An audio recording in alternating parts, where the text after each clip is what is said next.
आज high voltage match पर cricket प्रेमी बेस उत्साहित कंटाबांझी अंचल गांठू सहर सबुआड़े क्रिकेट चर्चा तेज किसी खेलाड़ी और खेल प्रशंसकों एने अधिक आलोचना कर कंटाबांझी रिपोर्टर दीपक यादव।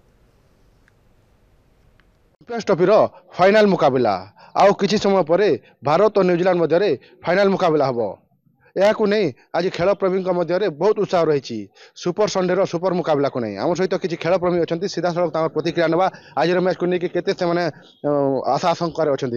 कौन कहे आज आउ किछि समय पर मैच आरंभ हम आज मैच को फाइनाल मैच को केमती देखुं नहीं देखु आम तो आज फाइनाल को जाइचु सेटा हमर बहुत बड़ खुशी कथा कहीं आम मेरिट रे जाइचु केते जण कहउछंती जे दुबई रे खेलुछंती दुबई रहउछंती दुबई रे प्रैक्टिस करछंती बोली सेमति किछि नुहे आमे आज जाइचु बहुत जण को हरई की तापर आमे फाइनल को जाइचु आ निश्चित भाव आज भी आमे न्यूजीलैंड को हरइबो बहुत उत्साहित अच्छु आमे हमको अगेंस्ट टीम को भी कम भाविया को हबनी कहीं से विलियमसन अच्छी हमर रचिन रविंद्र अच्छी से बहुत बढ़िया बैटिंग करती से देखा पड़ो। आज super Sunday ICC champions trophy final रे इंडिया वर्सेस न्यूजीलैंड अच्छी और आम बहुत खुशी अच्छे आम इंडिया आज फाइनल जितवा आम आशा और विश्वास अच्छे से आम भगवान के प्रार्थना करमु आम आगे होली भी अच्छे होली सेलिब्रेशन आज आम होली सेलिब्रेशन करमु बोल भावुँ निश्चित भाव जहाँ कथा होलु कि आज मैच रे भारत विजय हो तार चैंपियंस ट्रॉफी फाइनाल मैच जितबा बोले कहते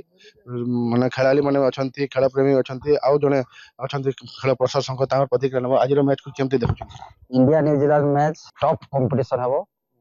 तार माने ये गेम नहीं इंडिया जितबा तो आज मैच इंडिया सपक्ष रे जीवो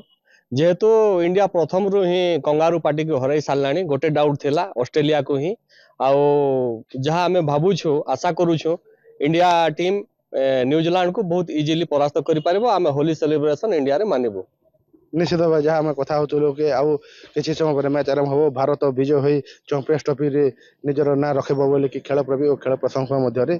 अपेक्षा रही अपेक्षा आउ किछि समय पर मैच को कंटाबांझी दीपक यादव कलिंग टीवी।